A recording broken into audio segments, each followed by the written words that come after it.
Of all the Yuri anime that comes out this year and the year after, this is my most anticipated Yuri anime, but also the one that I'm most anxious about. It's because of two things. The first is that this series hit me on a rather deep and traumatic level that I didn't realize I had until I read the series.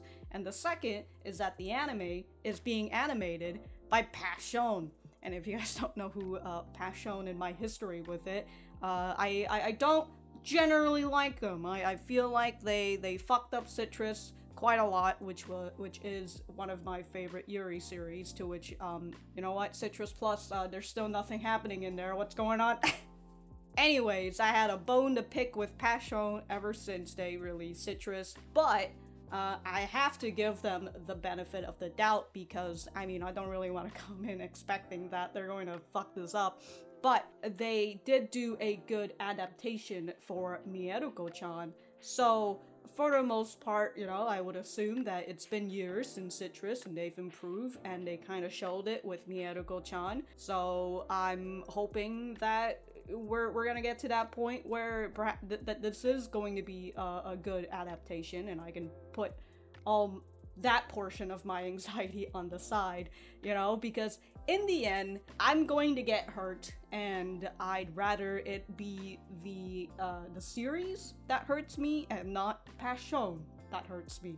Thank you for coming to my TED Talk. I appreciate you being here, and if you like the content, remember to leave a like on the video and subscribe if you haven't. And if you didn't like the content, dislike the video and we'll be on our way. Let's get started.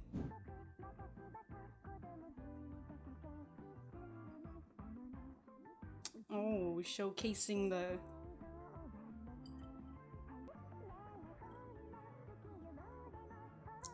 Wow, they're literally showcasing a lot. I mean, it's an opening, so...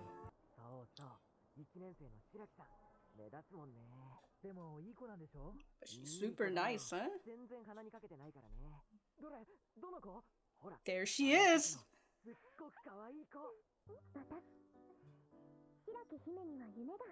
Alright, Hime, tell us your dream. No, she's a princess! Come on, that's in her name!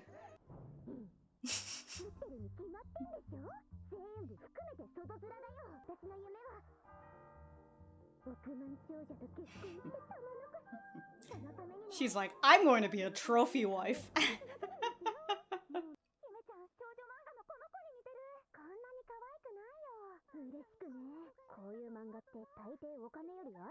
You know, at first I thought her voice didn't really match her, but she's doing that cutesy voice that, you know, to get everybody to love her. Because you can hear how her voice is. She's like, it's the black-haired woman that's going to hook the rich guy. Oh my god, do you see these background? What? Well, that's what you fucking get for walking with your eyes closed. What is this? Dude, there's a whole ass crowd already.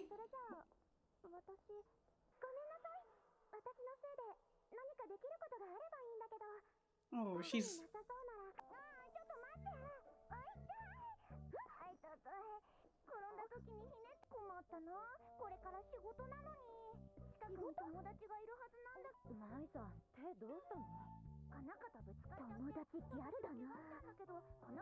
But now she's trying to run away.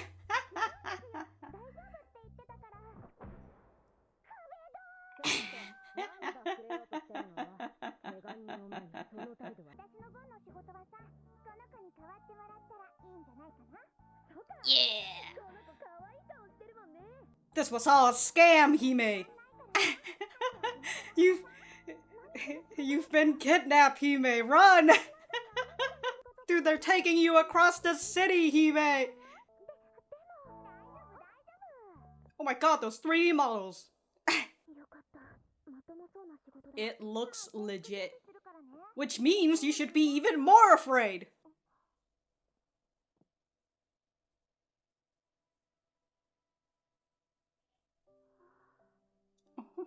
Oh. Yeah, she's just like that girl in the yeah. Nyang nyang zazo.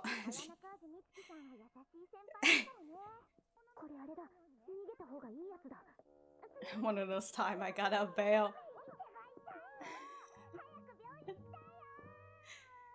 You are getting scared. You're moving it so fucking easily. Like, don't.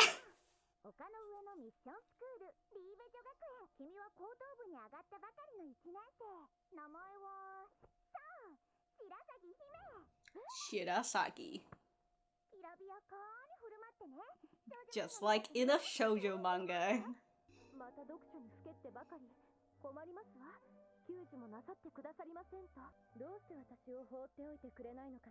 Uh-oh.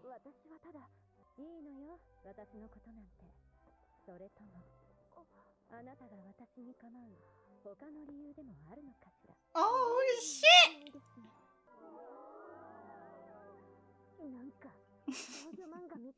That's what the people came in here for.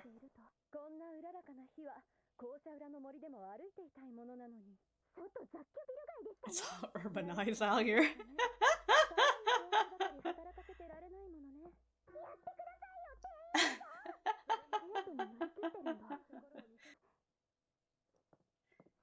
She's trying to fucking leave. Hey, you're the one who was slacking.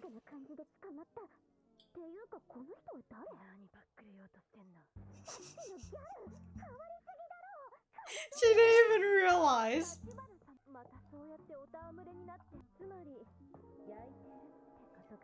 Damn, dude, she's really fucking laying on the moves on everyone.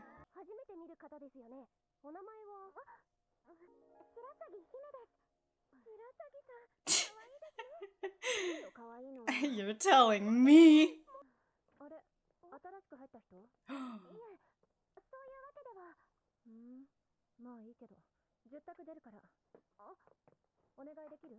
You know, no training or anything for her. They just like tossed her in. They're just like, alright, you can serve tea, right?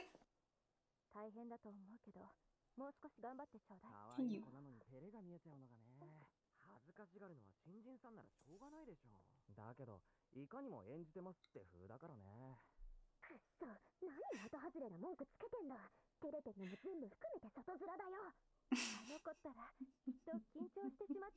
Look at Tachibana in the back, just fucking in the back, just reading again.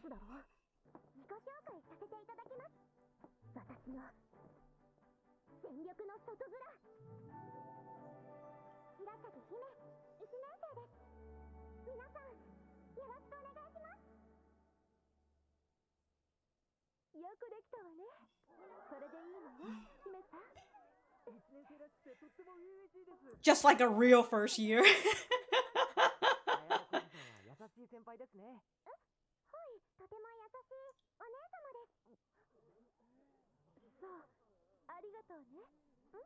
Somebody's about to get some talking to.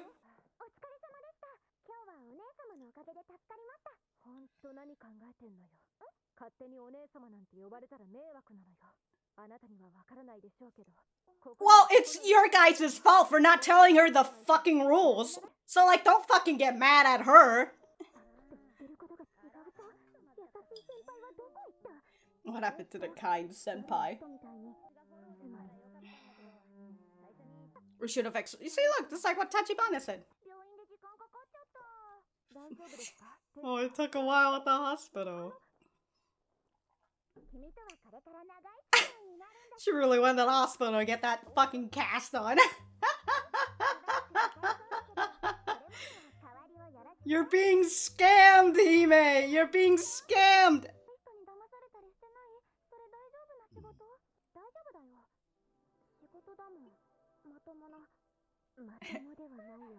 No, it's the least honest job. It's a role-playing cafe, or they said it's a theme cafe. Oh my god. The 3D models.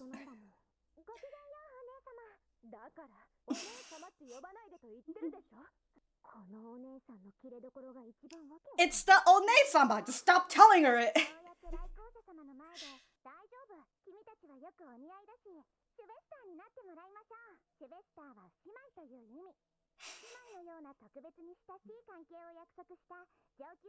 This is volume 1.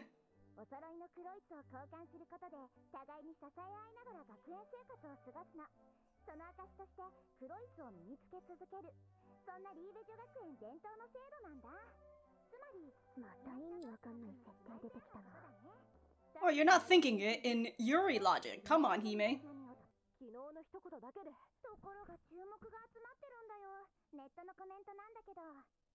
Damn, they're already talking online. Visit diary.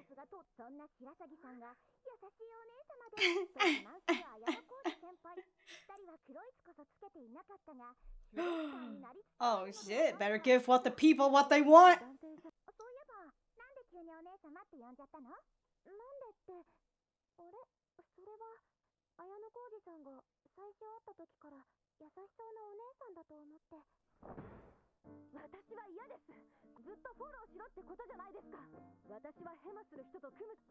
Damn, dude. Damn, dude. Oh, you gotta beat her expectation. Let's fucking go.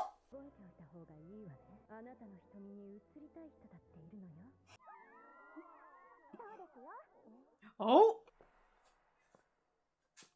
Well, she's just walking up the stairs. In the Hilltop Mission School.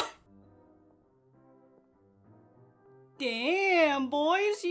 I was gonna say, you just see Passion just fucking doing that 3D, but I think that's a separate, because there's like 2 animation production that's doing this.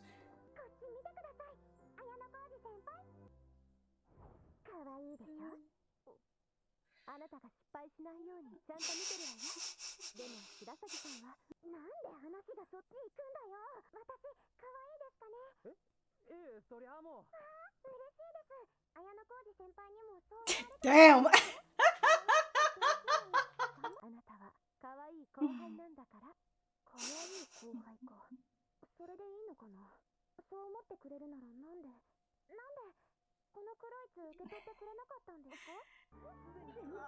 Oh!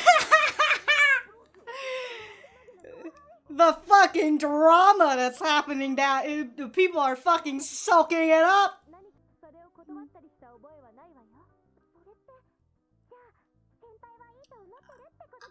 Ah! You fallen into her fucking trap.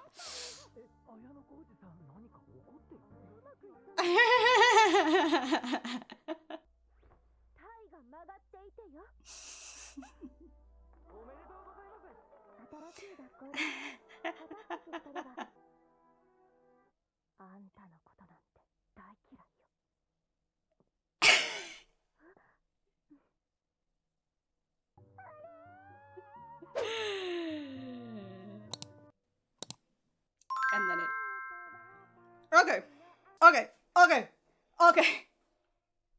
Okay, I'm gonna go back to the center. Alright, so that was episode 1 of Yuri Is My Job. Let me know what you guys think about it in the comments down below. You know that I always like talking to you guys. For me, I thought that this was... You know, it's kind of in between like an alright and a pretty nice episode. In terms of my episode rankings. It's somewhere in between that, because I do like the colorization, although I'm still not very I'm not really into Tachibanas. I forgot what her hold on. I need the character name list, because I am currently... Okay, Sumika. There you go. Tachibana. Who is... What? It just says her name is Chibana. Like, no ta, it's just Chibana, according to my anime list. Anyways, Sumika. In terms of like the colorization, I do like just about everybody. Although I feel like Sumika's hair is kind of a little bit too much on the same color as Hime, which was the thing that initially threw me off, because I thought she was, not to say a brunette, and like a little bit more of an orangey hair, you know, because when you see in the manga the way that her hair is shaded and Hime's hair is not shaded, I'd always thought that they both have like very different color of hair, but you know, ever since the anime the adaptation came out and I got to see Sumika's hair, it is looking very similar to Hime, and it's just something that I'm just gonna get used to. Anyways, I am kind of liking the animation for the most part. This isn't just made by Passion, it's also being made by Studio Lings as well. And from what I know about Studio Lings is that they usually do second key animation, so I think that's like polishing. But it looks like it just says they're doing animation production, which is the same thing that Passion is doing. So I guess, I don't know, they're co-animating with each other. But it does look a little smoother. There were some parts that, in terms of like far away shots, you know, I was just kind of like, I don't know. But those are usually the far away shots that I don't. It just happens. But I do find it very interesting that in the beginning they showcase the characters and everything, right? It looks like, oh wait, actually, hold on. I'm finally noticing this now. The first layer are like, I think they are drawn, but like all the layers in the back are the 3D models. Oh my god, they tricked me. Hey yo! Yeah, no, those were some okay looking 3D models that I didn't even realize. But I think it's this section right here when she was like walking with her fucking eyes closed, because of course she did. Okay, I think I just wasn't really paying much attention, but like, yeah, those models are pretty alright. You can kind of see in the background the 3D models, but like the front layers are all drawn, so like it looks good because your eyes are just going to be looking at the closest things. So like this shot, right? Like I really like this shot. But now I'm starting to see it that like, yeah, the front layer is like all drawn and then you still see the 3D model, that poor 3D model guy. And then here she is fucking walking and closing her eyes. My favorite thing about this part is that there's like a whole ass crowd that just appeared out of nowhere.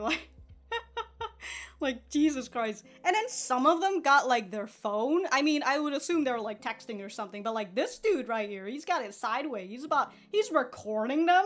He's just like, oh, two high schoolers or two tiny girls bumped into each other. What, are they gonna catfight or something? You're expecting a video? Alright. Alright, I was supposed to be talking about the animation, but I got extremely distracted. But this whole section, because like they're all relatively close to you. I really do like that they're rather like walking. But I kind of wish, this is like very minor nitpick, I kind of wish that they kind of poked they kind of, not poked, but they kind of like, you know, do a little peek just to like look. It doesn't even have to do like a full head turn. It's just like, just a little side eye, you know? But that's a very minor nitpick that it shouldn't really matter all that much. Actually, hold on. You can see in the background, it's the 3D models. Oh my god.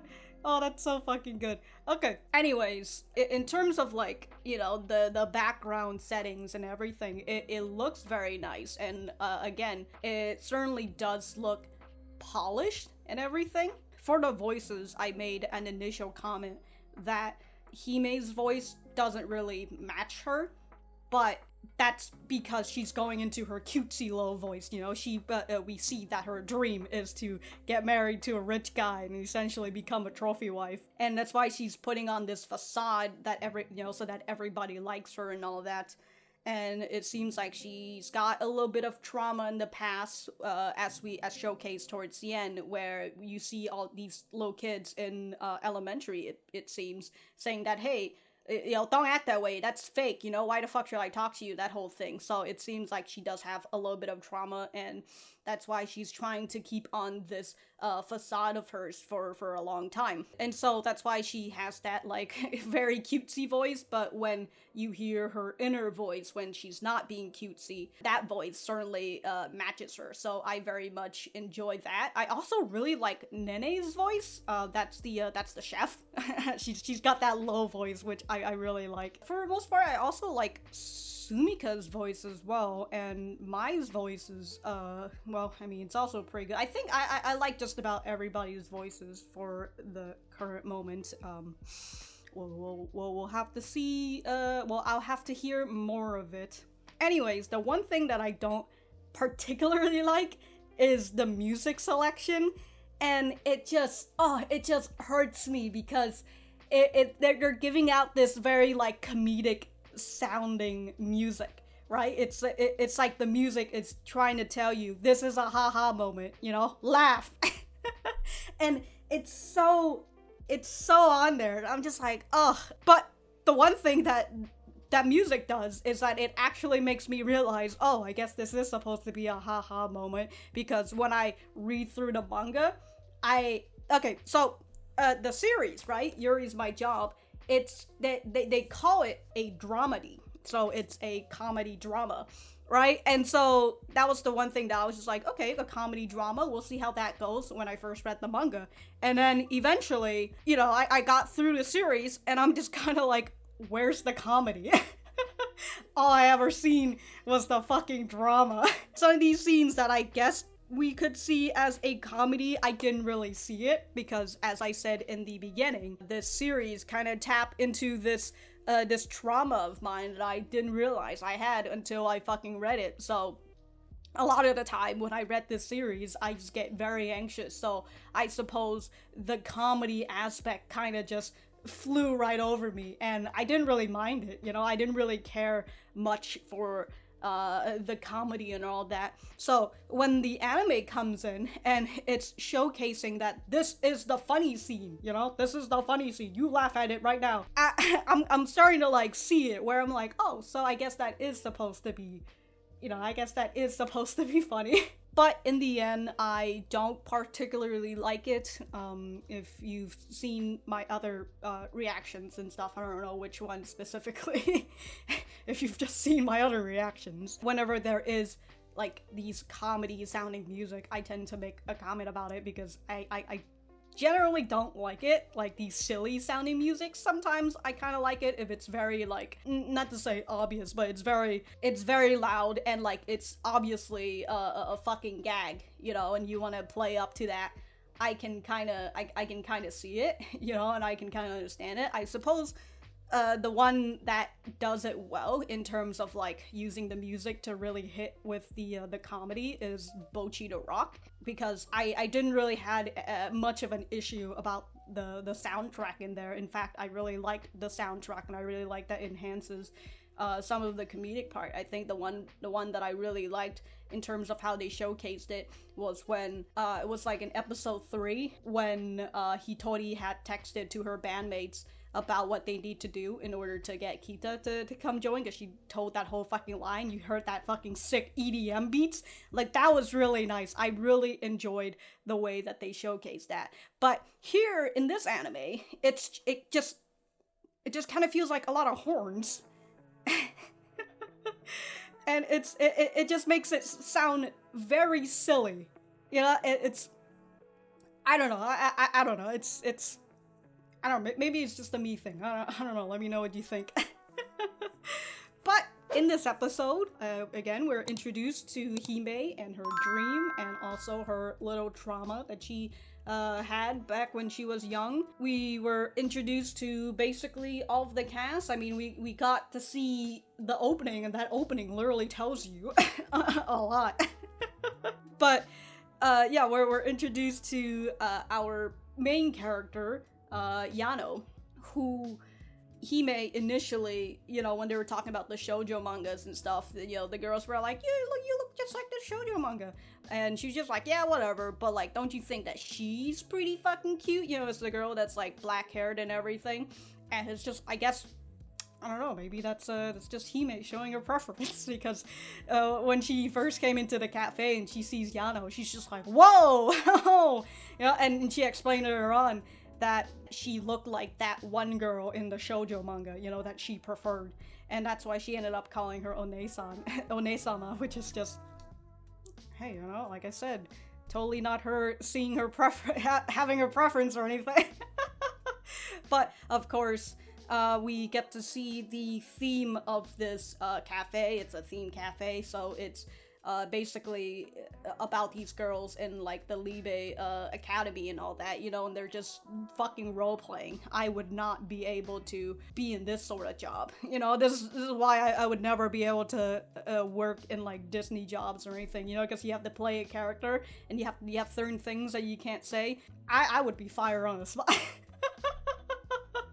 But you know what? These people out here fucking role-playing, I'll be honest, I would be interested in joining one of these, not joining the crew, but, like, being a part of the customer, you know? Just going in there, having some tea, and then suddenly there's just Yuri everywhere. I'll be like, okay, cool. I'll continue sipping my coffee if you need me. Oh, that reminds me, there was this one part that I forgot. Let me see, it's 12:50, somewhere around there. Okay, so I probably could have covered for you, but we should have explained it to her first. Yeah, okay. So that is what Sumika said. Which understandable, you know? Again, with Yano coming in, it's just like, hey, you know you shouldn't be saying that. There's a fucking rule. And it's just like, yeah, I get it. There's a fucking rule, but like they literally kidnapped her. Not kidnapped her, not literally, but figuratively. They scammed her. But they what was it? They literally brought her into this place. No training, no nothing. You know, barely an explanation of just like what this dice is and that, like, oh, you're supposed to be playing a character, and then like that's it. It's like they didn't even give her specifically what sort of character she should be playing, but they just fucking tossed her in there, and so like it's understandable that she's gonna make some sort of mistakes, and of course, you know, perhaps Yano didn't realize that either, but I mean, she would have known that Hime is a new person work. Anyways, just to say that, like, you know, if someone new is starting and, like, they haven't had any training, or even if they had training, you know, they're still relatively new, you should probably not fucking yell at them for not knowing something that nobody fucking taught them. I will say, though, there was a part in this episode which is towards the end, when Hime is just pushing it and pushing it and pushing it in order to get Yano to accept her, to be her, you know, sister and all that. Her Schwestern, however it's pronounced. Every time they say the whole sisterlyhood thing, right, all I'm thinking about is the Etoile, you know, from Strawberry Panic. They're essentially the same thing, except Etoile is like French, and this and Yuri Is My Job is using German words. And well, and also of course Yuri Is My Job is doing little parodies of these sort of series like Strawberry Panic, where, you know, the girls are going to like these Catholic schools and all that. So that is like the little parody of Yuri Is My Job, which I very much enjoy. Anyways, that scene with Hime pushing it, man, I remember trying to get past that chapter in the manga because there's no, like, you know, there's no silly music or anything to accompany it. It's just me and my anxiety. And it's just, I was having, like, a bit of a hard time reading through that. I'm just like, oh, you know, and whenever I get that issue of, like, not being able to read through something, I tend to just read it backwards. Because that's how I deal with it. You know, I can't go through the scene. I have to read the end result first, and then I'll trace back to where I was, and then I'll continue, you know, going down the pages. So with the anime and the way that they did this scene, it made it more bearable for me. Also, I just realized I'm looking at the My Anime list, and it says the genre is comedy and girls love. That's not right. It's supposed to be a dramedy. It's supposed to be a comedy drama. Where's the drama? I guess the girls love is the drama. Other than that, I don't really have too much else for me to say. You know, I'm not really gonna talk too much about the characters themselves until we get to see more of them. You know, this is just more or less an introduction, and as I said, you know, it's a big introduction for Hime and to showcase the sort of situation that she's in, which actually, now that I think about it, they showcased us her dream, and that's why she puts on this facade and everything. And of course, she gets into an accident with someone who may or may not be doing a little fakey fake with her fucking broken arm. And all that. She's like, oh man, my hand, it's hurting so much, she says, as she's fucking wiggling her fingers. But she uses that as a way to get Hime into this cafe that is all about faking it. That's all about putting on a facade. Essentially, it's a big LARPing session. So it's very nice that, like, hey, you're essentially skilled at being a person who's able to wear a mask, so you might as well take that skill and put it into the cafe, And thus, Yuri Is My Job. This episode was really showcasing the comedy in the series, and I don't know if it's hitting specifically, but we'll see, Let me know if if you've had some haha moments. But if I have anything else to say, I will write it in the description down below. Thank you guys for sticking around, and I will see you guys in the next episode.